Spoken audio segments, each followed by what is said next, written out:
Batting fifth, number 33, the third baseman, Ellyanna Thomas. What's up, you guys? How y'all doing? I know I've been really putting this off for quite a while, but this is now the final recap video that I'll be doing for University of Hawaii softball. And then their final homestand of the season, it was against UC San Diego, and UH took 2 out of 3 there, as you can see on my title. I'm going to put up my banner here first. Softball goes 2-1 against UCSD. Bob Coolen ends tenure at UH after 34 years, and UH had a memorable season. Initially, I was going to wait until after the Big West tournament to do this video, but then I got asked on public announcing at high school softball at McKinley High School, which was a lot of fun, and hopefully that somebody out there will be looking at hiring me for something in Hawaii sports, and whether it be that or reporting or whatnot, because I feel like I deserve a chance. It's just kind of frustrating when nobody really seems to notice. But anyway, subscribe if you think that I'm worth listening to, and in that case, let's get into this final recap of softball 2025. I draw one away. No! What is that? One Yeah! Okay, UC San Diego. This is a team that UH had to face for the final time in 2025. And in their 3-game series, as you can see on my banner, they went 2-1. The only game that they lost was the rubber match on Friday night. UH will lose right here 4-1. That was a bit of a disappointing start because coming into this series, University of Hawaii had to win all 3 games to take second place all alone in the Big West standings, which they were unable to do, but they did sweep their doubleheader to tie for second place. But I think at the same time, there was an injustice done to the University of Hawaii by the NCAA or whoever runs the Big West standings. Because although UH won this series, they had to sweep their doubleheader to take second place in the standings or at least tie for second place and maybe get the nod for that position in the final standings. And for a little bit, they did have the nod for second place. But after a while, what happened was UH still got the wrong end of the deal and ended up at the bottom of a 4-way tie for second place in the standings at 17-10. They tied Long Beach State, CSUN, and UC Santa Barbara. Now, regardless of what happened, even if UH kind of goofed up their final series, which thankfully they did not, for sure. I'm going to say that right now. Thankfully, they did not botch that series up. Either way, UH would have been in the Big West tournament regardless because the top 6 teams qualify. And UH did pretty well in their first stab at the Big West tournament. They weren't one and done, not like in basketball where you lose and you go home, or it's win or go home, I should say. But UH did really well. They made it to the winners, or they made it to the elimination bracket, and they would lose 2 games. They would lose the first one to CSUN and then lose the second to UC Santa Barbara, which was unfortunate because I thought that was probably their best chance at giving Bob Coolen, their coach, a fantastic retirement present, winning the Big West Championship. But unfortunately, it was just too good to be true. But still, for UH to do as well as they did, that was a very memorable season for Bob Coolen, I'm sure. Because Coolen has been at the helm since 1992, and I feel like I've been part of it for a long time, even though I've only been going to softball for the last 3 calendar years, but he's going to be leaving a big amount of shoes to fill, because I do believe that, while no college is immune to the portal, when a coach retires, that's a lot of shoes to fill in. I mean, when you think about it, I mean, look at it like on Jeopardy. When Alex Trebek passed away, there were some shoes to fill in, and they went through quite a bit of guest hosts like Ken Jennings, Mayim Bialik, and Katie Couric, just to name a few. And the guy who touched everyone's hearts, Ken Jennings, and he's still hosting today.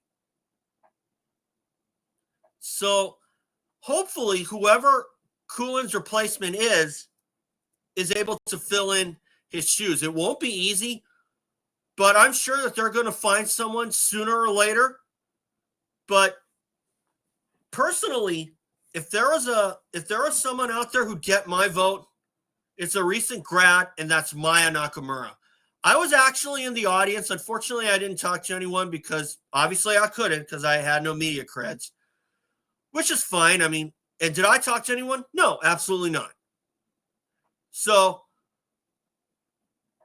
why would I say that Maya Nakamura would be a good replacement? Well, there are quite a bit of softball players that looked up to Maya Nakamura, some of them are on the roster. I think Karis Murakami had said that she looked up to Maya Nakamura.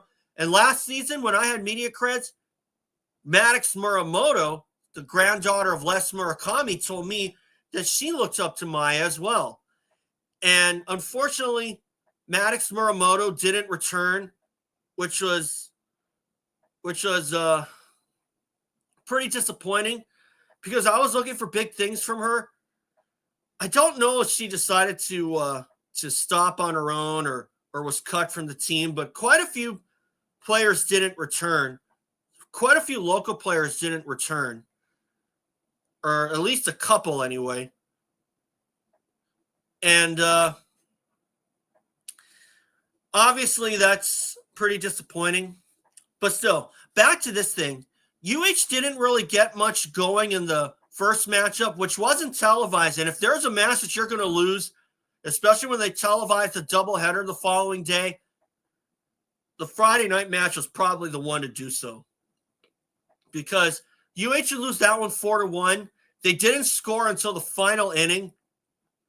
But I think the fact that they weren't shut out against UC San Diego at home, I think the fact that they still got a run is a win in itself. Because UH kind of made a few mistakes that didn't really show anywhere on the stat sheet. One of which was when Chloe Borges was at bat and the bases were loaded. It was a full count,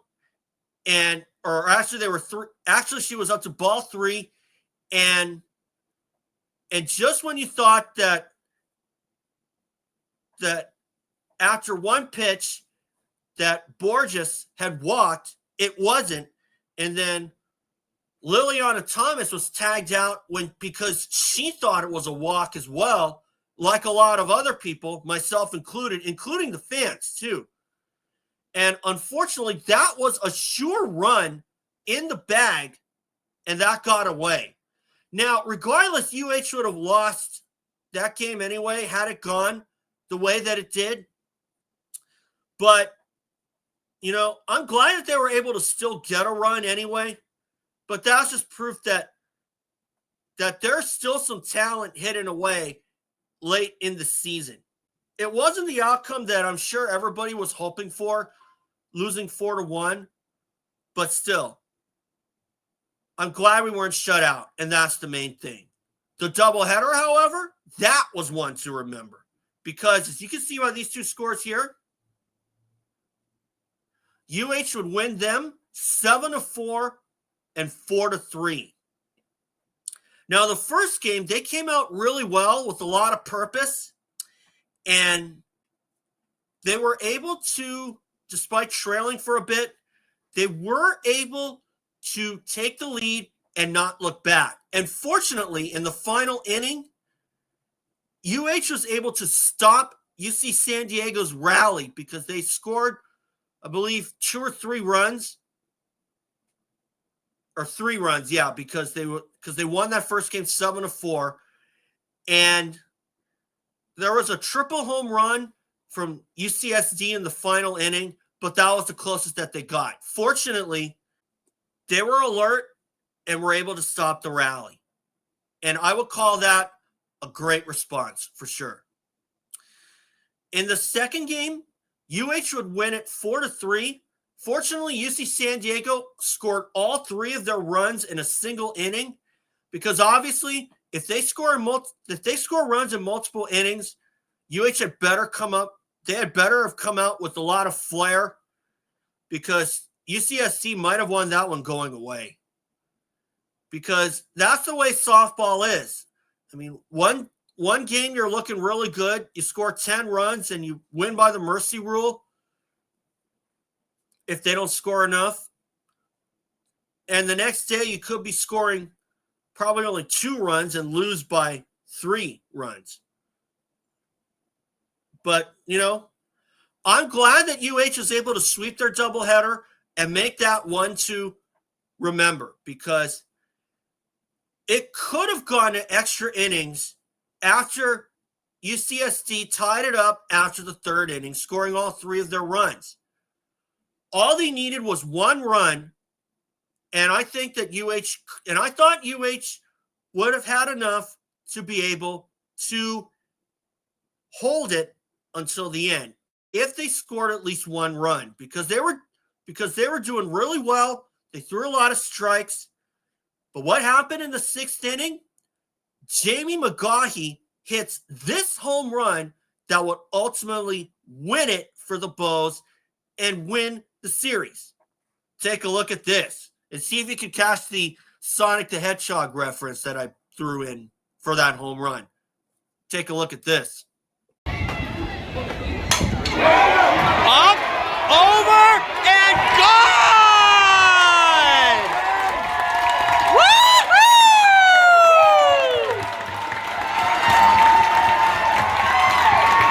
Jamie McGaughey.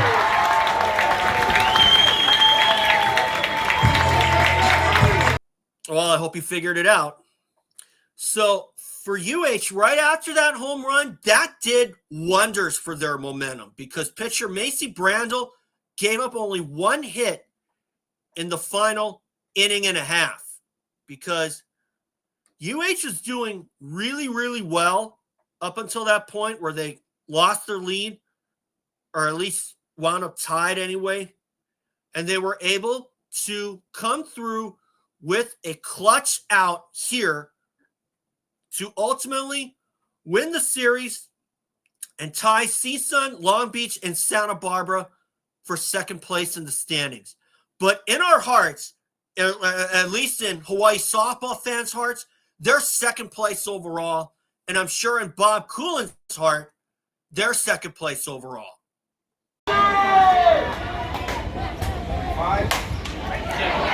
This is it! We got it! Hawaii wins! We're tied for 2nd!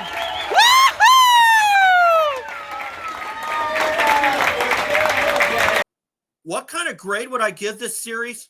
I would definitely give it an A-, because they were able to come back and win it and send out Bob Coolen in style. And before the Big West tournament anyway. And when they made it to the Big West tournament, UH, the Manoa Magic had traveled with them, because they defeated Long Beach in the first game 10-8. And then they would send the host team, Cal State Fullerton, the number 1 seed. They sent them to the losers bracket, winning 11-5. So that was a great performance by UH to do just that.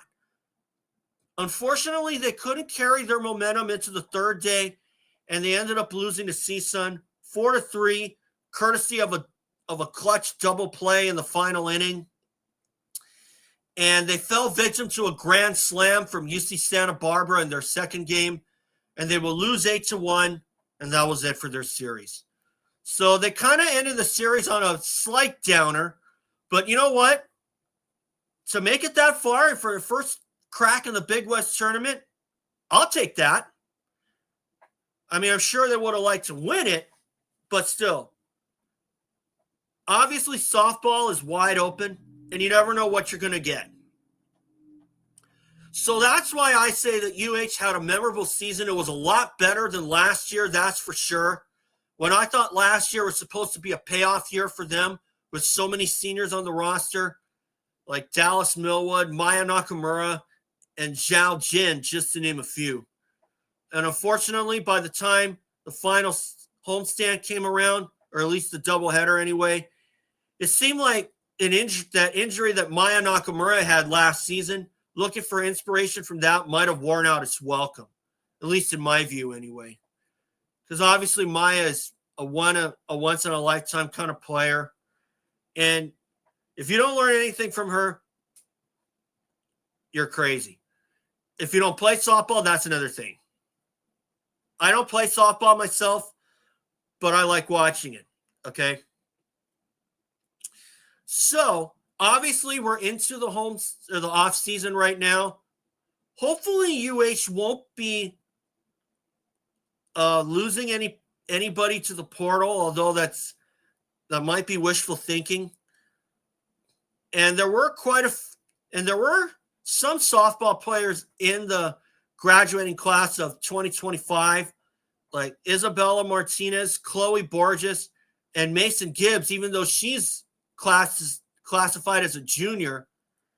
But I have a feeling she'll be back for the next season. If she's not, then oh well. But I actually have at least said hi to her on a few occasions. And I'm sure she watches my channel as well, because she told me she subscribed the first time I talked to her last year. And I'm going to look for big things from her too. Do I think that she's going to hit a lot of home runs? I hope so. Or at least one anyway, because I'm also going to be looking for big things from other players like Kayara Tuiloma. We didn't really see much of her until after the first conference game of the season. And then she kind of was relegated back to the bench. But I have a feeling that she'll be back next season with something to prove, especially with girls like Martinez and Borges already graduating. So hopefully UH will hit the portal well and find some girls that can hit it out of the park. And of course, Karis Murakami had her first home run, speaking of hitting it out of the park, and that was in the CSUN loss. And I knew that was coming sooner or later, that's for sure. And do I think she's going to be a force to be reckoned with in 26? Absolutely. And when I say that, my hunches are normally spot on. So I have a feeling that she's going to be giving some game winners, maybe even the occasional home run, but obviously only time will tell. So hopefully we'll find a replacement coach, someone that the girls really like. And personally, my vote would go to Maya Nakamura for the reasons that I gave earlier. But obviously, it isn't my call. But I'm just saying who my vote would go to. Am I saying that they should do it? No, but if they do, and name Maya Nakamura the new head coach, great. Otherwise, whoever they choose, I'll be behind it. If the girls happen to like that person. So anyway, guys, that's all for today. Thank you for joining me through all of these softball recaps that I have posted since February. Obviously, we're in the off season of Hawaii sports, and hopefully 2026 will be a memorable year for us, as that'll be our swan song in the Big West in most sports. Basketball, softball, and a few others. So, anyway, guys, thanks for watching. Subscribe, and I'll see you all for softball 2026. Malama Pono, folks. Up, over, and gone! Woo-hoo!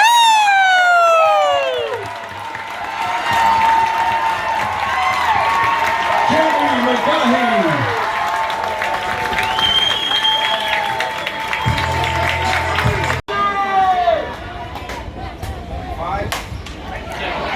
This is it! We got it! Hawaii wins! We're tied for second! Woo!